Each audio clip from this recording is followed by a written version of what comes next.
एक बेचारी बहू ने पड़ोसन के यहाँ जाके पूछ लिया क्यों तिल्ली का लड्डू कैसे बनाते हैं, तो पड़ोसन ने कहा पहले सेक लो फिर बना लो। वो बेचारी ने सेकने पड़ी, उसको क्या मालूम था, उसने तो वजह देखा था कि हवन में काली तिल्ली डलती है, तो इसने कहा ऐसी कैसी करना है, तो सेक सेक के उसको काली कर दी। अब इसने तो तिल्ली को काली करा था, सास ने इसको पीली कर दी। वो तो विचार।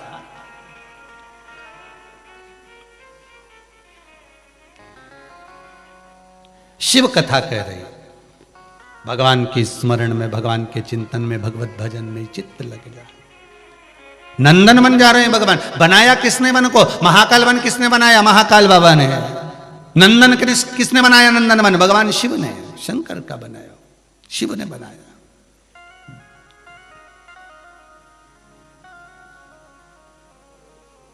महाराज तेरा ही दिया मैंने खाया पिया है, तेरा शुक्रिया है, तेरा शुक्रिया है। कोई दूसरा नहीं बनाने वाला है, वो उसी ने बनाया।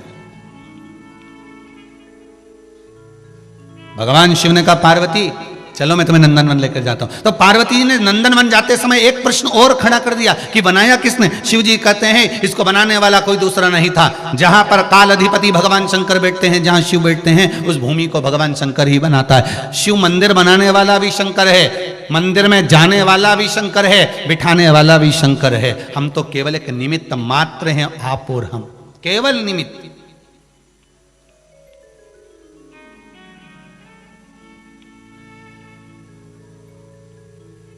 केवल एक निमित्तता हमारी है।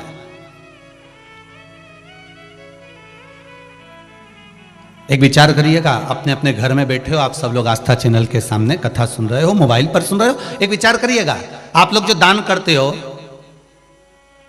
आपको कोई बोलने आता है कि दान करो? आपको कोई कहता है कि तुम दान करो?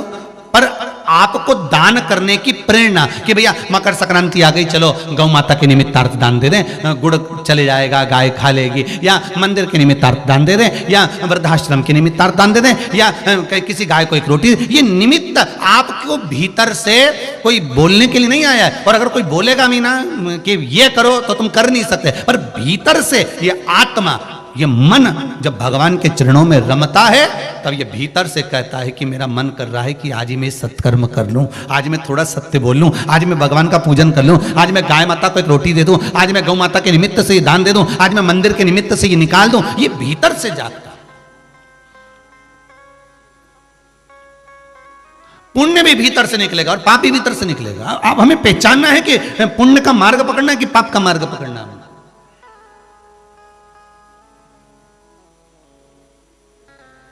पार्वती जी ने कहा बाबा ये बताओ, आपके द्वारा बना हुआ भवन, आपके द्वारा बनाया हुआ वन में व्यक्ति ऐसे ही प्रवेश कर जाता है? बहुत सुंदर संवाद है मान सरोवर शिव महापुराण का। क्या शंकर के धाम में, शिव की भूमि पर, शंकर के धाम में, शंकर की भूमि पर व्यक्ति ऐसे ही प्रवेश कर जाता है, ऐसे ही पहुंच जाता है? महाराज भगवान शिव कहते हैं नहीं। देखो पार्वती, कोई सोचे कि ये साधु है, ये सन्यासी है, ये तपस्वी है, ये साधक है, ये उपासक है, ये भगवंत है, तो ये बैकुंठ जाएगा, ये पक्का नहीं है कि बैकुंठ जाएगा। और किसी को लगता है कि ये बहुत बेकार कर्म कर रहा है, ये नरक जाएगा, तो ये भी पक्का नहीं कि नरक जाएगा। देवराज का चरित्र पहले दिन की कथा में कहा था, मरने के बाद कहां चले गया? बैकुंठ। क्यों गया? कि माता जी ने एक लोटा पानी चढ़ाया था शंकर जी को, चले गए। एक लोटा पानी माता जी ने चढ़ाया, उसका फल मिल गया। शिव जी ने एक सुंदर संवाद नंदनवन प्रवेश में कहा, सुनो पार्वती, एक साधु, एक सन्यासी, एक तपस्वी, एक साधक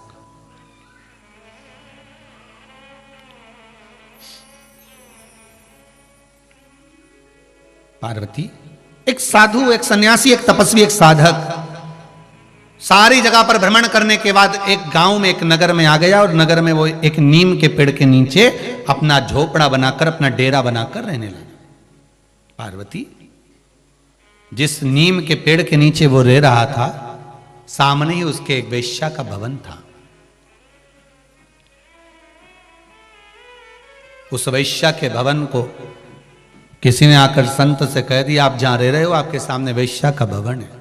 संत ने कहा, मुझे क्या करना, मुझे तो राम नाम से मतलब, कृष्ण नाम से मतलब, शिव नाम से मतलब, मुझे वेश्या के भवन से क्या करना।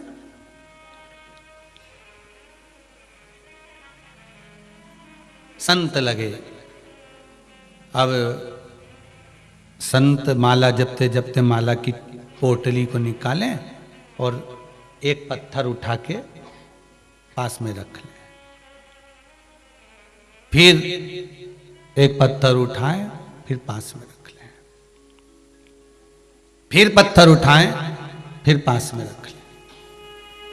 अब तो एक दिन में 25-25, 30-30 पत्थर संत के झोपड़े में, उनके पास में जहां वो धुनी रमा रहे थे, माला पकड़ के जहां चिमटा रखा धुनी रमाए, उसके पास में पत्थर का ढेर लगता गया।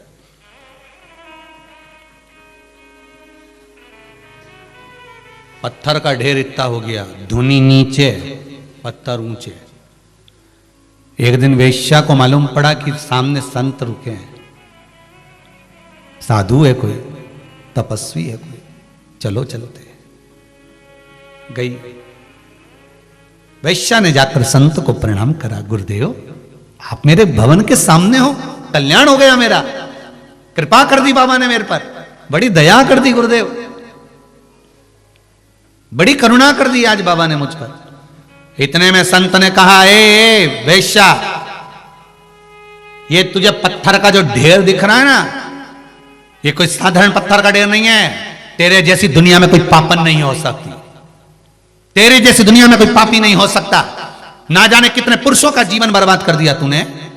तेरे घर में जितने पुरुष प्रवेश करते थे, मैंने गिनती ये इतने लगा लिए ढेर।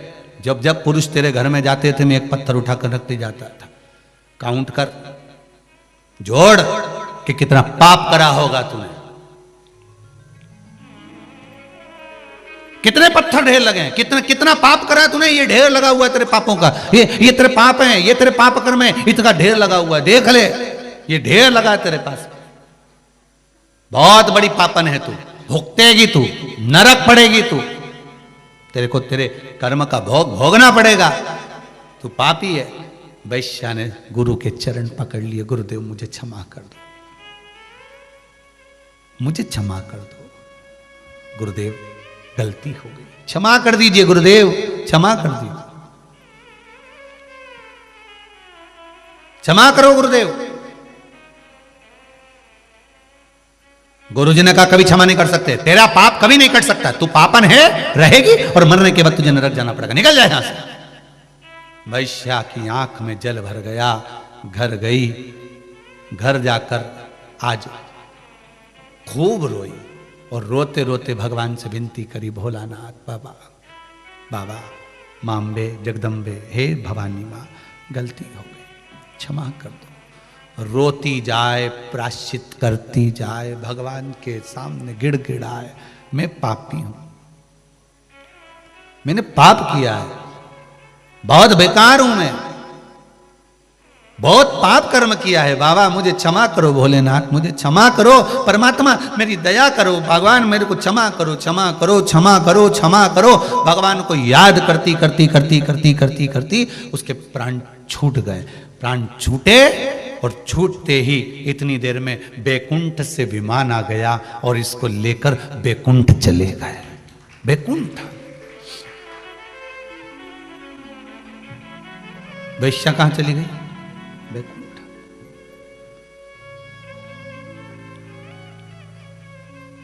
वैश्या तो बैकुंठ चली गई, साधु जी, सन्यासी जी, जो तपस्वी जी बैठे थे, उनकी भी अवस्था हो गई और उनका भी आज अंतिम समय आ गया, वो भी मरे। यम के दूत सामने खड़े थे।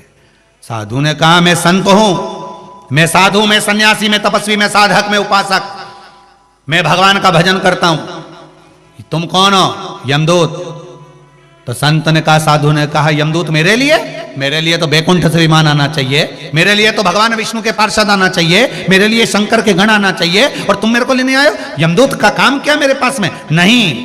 यमदूतों ने कहा, तुम्हें तो नरक भोगना पड़ेगा, और एक नरक नहीं 94 नरकों में जाकर भोगना पड़ेगा तुमको। साधु कहते मैं सन्यासी में साधु में तपस्वी में साधक, मेरे बराबर संत कोई नहीं हुआ, और तुम मुझे नरक ले जा रहे हो। इतने में यमदूतों ने कहा, हमसे मत बोलो, चित्रगुप्त महाराज से बोलना। चित्रगुप्त महाराज को बुलाओ। चित्रगुप्त महाराज को बुलाया। वो जीवात्मा कहती है कि मैंने कभी गलत नहीं किया, तो फिर मुझे नरक क्यों भोगा जा रहा है? चित्रगुप्त जी महाराज ने कहा, तुम साधु होकर, संत होकर, सन्यासी होकर, तपस्वी होकर दूसरे के अवगुणों की गिनती लगा रहे थे।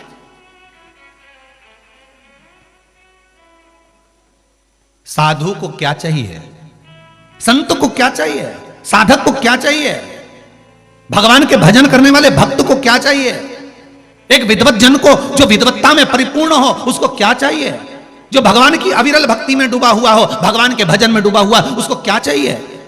दूसरे के अवगुण नहीं गिनना हमको, हमें दूसरे के गुण गिनना, कि उसमें क्या गुण होगा, उसमें गुण कौन सा है, ऐसा कौन सा गुण मिल गया उसको कि भगवान उसका हो गया।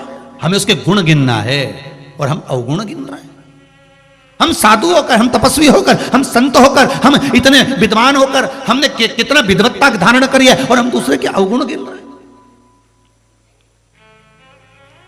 साधु कहता है, मुझे तो बैकुंठ जाना था, नरक क्यों? क्योंकि तुमने अवगुण गिना है।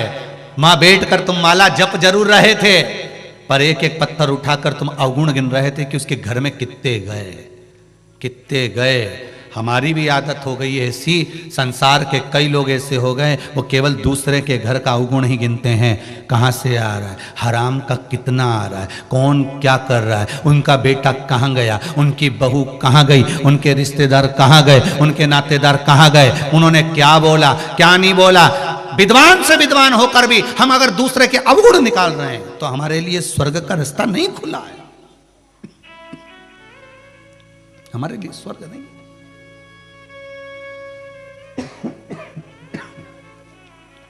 हमारे लिए स्वर्ग का रास्ता नहीं खुला है। फिर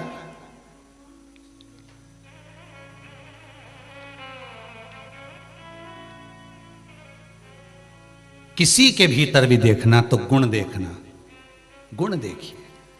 आखिर क्या कारण है जो दुनिया के लोग शंकर की भक्ति में डूब गए?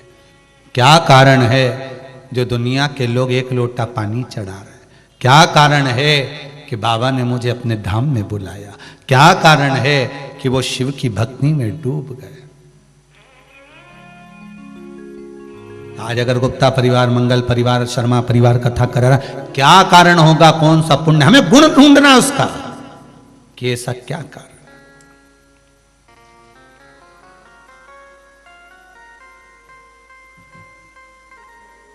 पर कई लोग तो ऐसे हैं कि वो अवगुण ही ढूंढते हैं। कहा बोले तुम्हें नरक भोगना पड़ेगा। साधु कहता है मैं तपस्वी, मैं साधक, मैं उपासक। फिर वही वाली बात आ गई, भला किसी का कर न सको तो बुरा किसी का मत करना। फूल नहीं बन सकते तो तुम कांटे बनकर।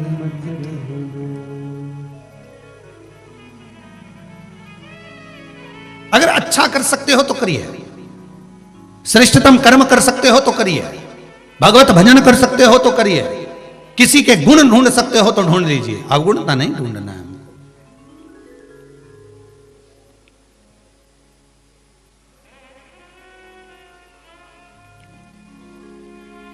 महाराज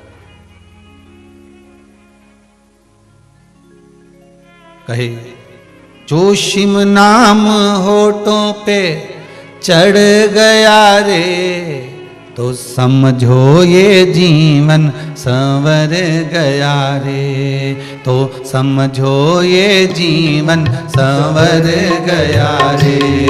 जोशिम नाम होठों पे चढ़ गया रे, शिव नाम होठों पे चढ़ गया गया रे। तो समझो ये जीवन संवर गया रे। तो समझो ये जीवन संवर गया रे। तो समझो ये जीवन संवर गया रे। तो समझो ये जीवन संवर गया रे। जय हो।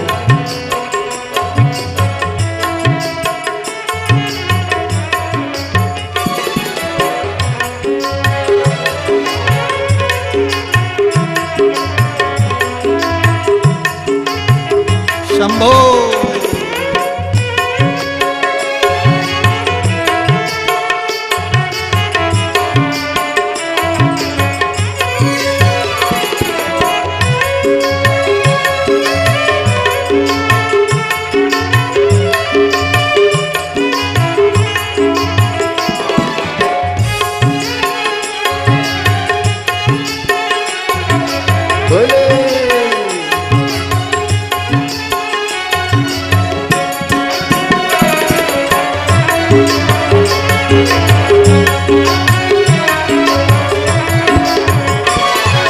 मन में बसा ले तू शिव का शिवाला। मन में बसा ले तू शिव का शिवाला। ओ मन में बसा ले तू शिव का शिवाला। मन में बसा ले तो शिव का शिवाला। ओ साथ चलेगा तेरे वो डमरू वाला। साथ चलेगा तेरे वो डमरू वाला। ओ साथ चलेगा तेरे वो डमरू वाला। साथ चलेगा तेरे वो डमरू वाला। जो मन में शिव नाम रख लिया रे। मन में जो शिव नाम जप लिया रे। तो समझो ये जीवन संवर गया रे। तो समझो ये जीवन संवर गया रे। तो समझो ये जीवन संवर गया रे। तो समझो ये जीवन संवर गया रे। जो शिव नाम होठों पे चढ़ गया रे। जो शिव नाम होठों पे चढ़ गया रे। ओ शिव नाम होठों पे चढ़ गया रे। शिव नाम होठों पे चढ़ गया रे। तो समझो ये जीवन संवर गया रे। तो समझो ये जीवन संवर गया रे।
जी का नाम बड़ा प्यारा।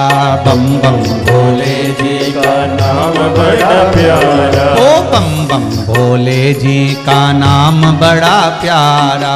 बम बम भोले जी का नाम बड़ा प्यारा। ओ नाम ने लाखों को पार उतारा, नाम ने लाखों को तारे उतारा, ओ नाम ने लाखों को पार उतारा, नाम ने लाखों को तारे उतारा। जो शिव जी का हाथ माथे चढ़ गया रे, शिव जी का हाथ माथे चढ़ गया रे, ओ शिव जी का हाथ माथे चढ़ गया रे, शिव जी का हाथ माथे चढ़ गया रे। तो समझो ये जीवन सवर गया रे, तो समझो ये जीवन सवर गया रे, तो समझो ये जीवन सवर गया रे, तो समझो ये जीवन सवर गया रे। जो शिव नाम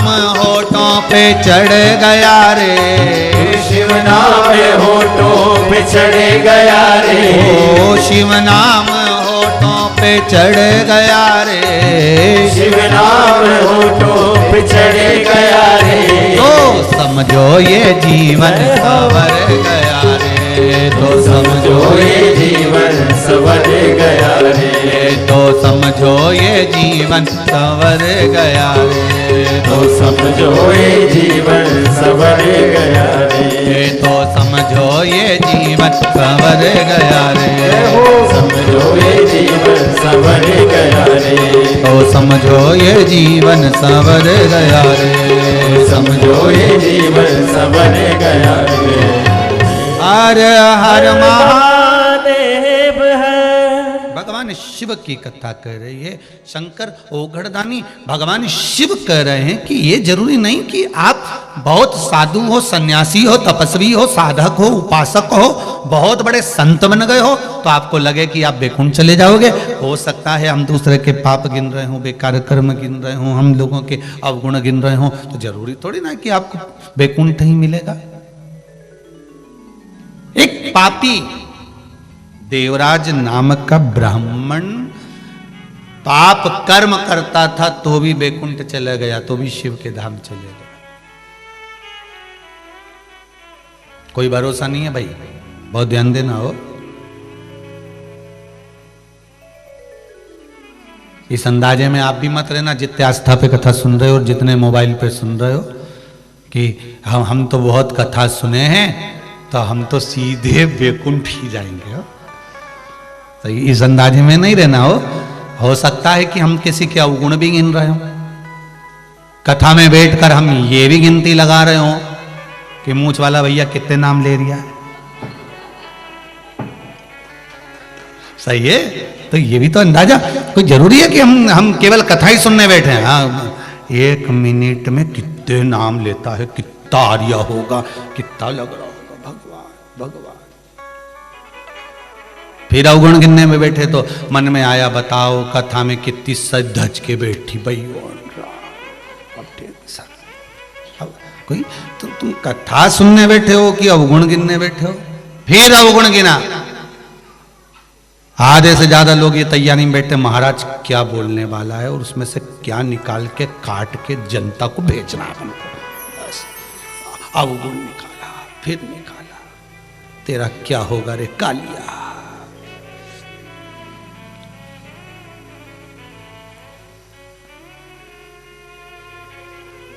एक दीवार कुबेरेश्वर धाम की बाहर से देखोगे तो बहुत बड़ी है, एकदम बड़ी दीवार।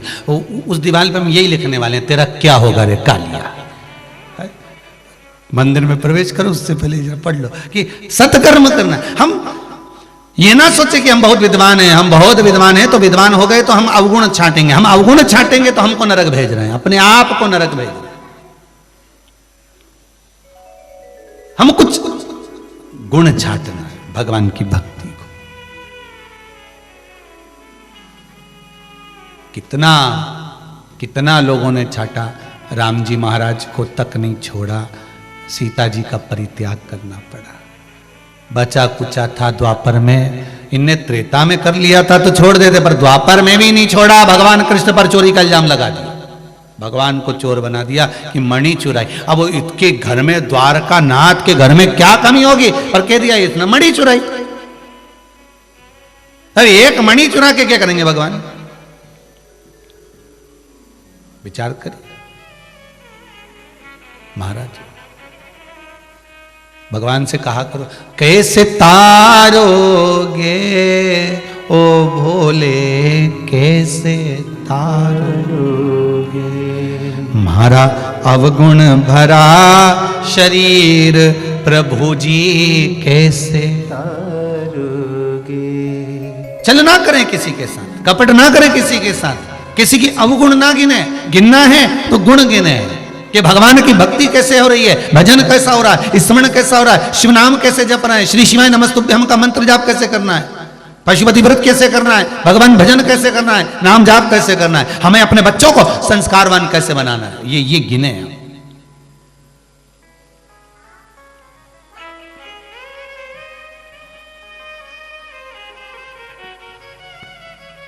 भगवान शिव कर रहे हैं पार्वती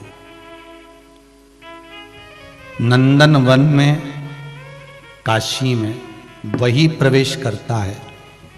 इस नंदन वन में, मेरे धाम में, चाहे केदारेश्वर हो, सोमेश्वर हो, मल्लिकार्जुन हो, भीमा शंकर हो, त्र्यंबकेश्वर हो, वैद्यनाथ हो, नागेश्वर हो, महाकाल हो, भगवान शिव कह रहे हैं पार्वती मेरे धाम में व्यक्ति वो प्रवेश करता है जिसके पाप जलकर भस्म हो गए होते हैं, तब वो भस्म के रूप में मेरे इस सुंदर वन के अंदर प्रवेश कर पाता है। भस्म बन गया। और होते एक व्यक्ति को मालूम पड़ा कि किसी से मांगो चाहे मत मांगो, एक व्यक्ति को मालूम पड़ा कि बहुत सुना है मैंने शंकर जी के बारे में कि शंकर जी से मांगो, वो शंकर जी के मंदिर चले गया। जो शंकर भगवान के मंदिर गया, शंकर जी के पास गया, शंकर जी की मां मूर्ति थी, शिवलिंग था नहीं। उसने जो भगवान शंकर के मंदिर में गया और शंकर जी के मंदिर में गया और वापिस लौट के आ गया, शंकर जी उसके पीछे पीछे गए। क्या हुआ? शिव जी ने पूछा। किससे? जो मांगने आया था उससे। अरे क्या हुआ? इतने में वो चिल्ला के बोला कुछ नहीं हुआ। तो मंदिर काय को आया था? तो क्या मैंने बहुत नाम सुना था कि भगवान से मांगने जाना है, तो फिर मांगना मेरे से। भगवान कह रहे हैं शंकर जी खुद कि जब मंदिर तक आया है तो मुझसे मांग तो। भक्त बोला क्या मांगो? तुम्हारे पास तो खुद कपड़े नहीं है, खुद तो नग्न बैठे हो दिगंबर बनकर, कपड़े है नहीं, वो मांगने की कह रहे हो, घर का ठिकाना नहीं है। मंदिर में देखा तुम्हारे भक्त शंकर जी से कह रहे तुम्हारे मंदिर में देखा, एक तरफ राम जी बैठे हैं, एक तरफ कृष्ण जी बैठे हैं, और एक तरफ तुम बैठे हो पार्वती के साथ। राम और कृष्ण को देख लो, कितने सुंदर सुंदर आभूषण पहन के मुकुट मुकुट सब लगा के बैठे, और तुम्हें जरा सी शर्म नहीं आई? बताओ, नग्न बैठे हो और किसी ने कह दिया कि शंकर जी से मांगने जाओ। तुम्हारे पास तो खुद नहीं है। भोलेनाथ जी बोले अरे तू बोल तो सही, तुझे चाहिए क्या? तुझे चाहिए क्या? तू बोल तो एक बार। शंकर भगवान ने कहा तू बोल। अब भक्त बोले कि मेरे को कुछ दिखे तो मांगू, अब तुम्हारे पास कुछ होए तो मांगू। शंकर भगवान बोले ये कली काल है, जिसका झोपड़ा छोटा होता है माल उसी के झोपड़े में ज्यादा होता है। तुझे क्या मालूम? ये जितनी बड़ी बड़ी बिल्डिंग नजर आती है, अटारियां नजर आती है, इनके अंदर जाके देखो कहीं नहीं मिलता, तो झोपड़े में माल। वो कितना सुंदर भाव का है। कहते हैं प्रेम से प्रभु छिलके भी खा गए, कहते हैं प्रेम से प्रभु छिलके भी खा गए, शबरी के झूठे बेर भी खाते रहा करो, दर्शन के नैन बांवरे दर्शन दिया करो, भक्तों के घर भी सांवरे आते रहा करो, दर्शन के नैन बांवरे दर्शन दिया करो। भगवान करें, अरे तू जान जरा, राघव जी क्यों सबरी के दरवाजे पर गए थे, मेरे भगवान क्यों कर्मा के यहां गए थे। जितना सुख अटारी में नहीं, महलों में नहीं है, उतना सुख भगवान कहते हैं झोपड़े में है।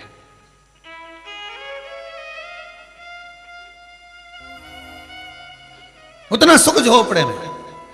इसलिए समझ में आया था, ये एक मैसेज पढ़ा था, उस मैसेज में लिखा हुआ था, एक टीचर ने बच्चे से घर की परिभाषा पूछी कि जिसमें तुम रहते हो उसकी परिभाषा बता, तो उसने बता दिया जिसमें ज्यादा हवा चले वो हवेली,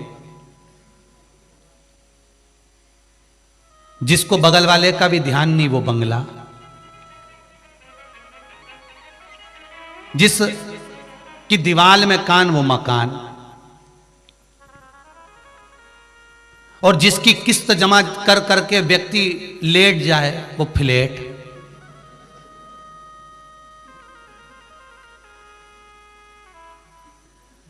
समझ गए? किस्त जमा कर कर कर जो लेट जाए वो फ्लैट। टीचर ने कहा बैठ जा, अब हमें नहीं पूछना मकान की परिभाषा, नीचे बैठ। तो यहां भगवान बहुत बड़ी हवेली हो और भगवान सोचे कि भगवान उसमें आएगा या नहीं, नहीं भगवान तो कहते हैं प्रेम से प्रभु छिलके महाराज मत दुर्योधन के 56 भोग रखा था, इतना सारा पकवान रखा था खाने को, वो खा लेता, पर नहीं, मेरा द्वारकानाथ गया, मेरा द्वारिकाधीश, मेरा ठाकुर, मेरा कानूड़ा, मेरा कन्हैया वहां विदुर जी के घर गया। कहते हैं प्रेम से प्रभु छिलके भी खा गए, कहते हैं प्रेम से प्रभु छिलके भी खा गए, शबरी के झूठे बेर भी खाते रहा करो, दर्शन के नैन बावरे दर्शन दिया करो। कितना शुद्ध भाव होगा साहब, भगवान पाना चाहता है, भगवान पाना चाहता है। एक बात आपको कहें, हृदय की है, दिल की बात है, जो हृदय से कथा सुन रहा होगा ना उसको ध्यान में होगा। हम रोज कहते हैं कि आप कुबेरेश्वर धाम में मत आओ, अभी कोरोना गाइडलाइन का पालन करो। उसके बाद भी कोई आ जाता है, अभी कथा के हॉल में तो परमिशन है नहीं किसी को भी, इसलिए आप लोग जो जजमान परिवार है वही यहां दिख रहा है, पर ये गेट तो लग जाता है, खिड़कियां भी लग जाती हैं, दरवाजे भी बंद हो जाते हैं, पर वो दरवाजे के पीछे कुछ 2-4 लोग बैठे रहते हैं, वो भी सुनते हैं, तो हृदय को कछोटता है। बड़ा बड़ा दुख होता है सत्संग से किसी को दूर करना, पर हम करबद्ध निवेदन करेंगे हाथ जोड़कर अपने घर में रहकर आस्था चैनल पर। और कितनी बड़ी बात है साहब, आस्था चैनल सारे गांव गांव नगर नगर शहर शहर में आता है, सारी टीवियों पर चलता है, उसके बाद भी 48 से 50,000 लोग 60,000 लोग मोबाइल पर कथा सुनते हैं, उसके लिए आपको धन्यवाद देता हूं, बहुत बहुत साधुवाद। ये आपका विश्वास, आपकी दृढ़ता, आपका भरोसा है, शिव के प्रति आपकी अटूट श्रद्धा है, शंकर के प्रति, शिव के प्रति। और बाबा से यही निवेदन करूंगा, बाबा बस भरोसा मत तोड़ना, इनका विश्वास मत टूटने देना। मांगो, बहुत धनपति की यहां नहीं, भगवान शिव ने अपने भक्त से कहा तुझे दिख रहा है मुकुट पहने, तुझे दिख रहा है बंसी रखे, माना, पर मेरे पास में कुछ भी नहीं है, पर फिर भी लोग भजते हैं मुझे, भजते। महाराज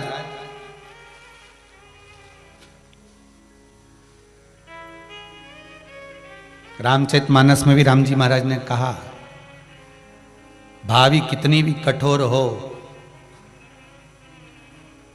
उसको अगर टालने वाला कोई हो सकता है तो वो महादेव हो सकता है।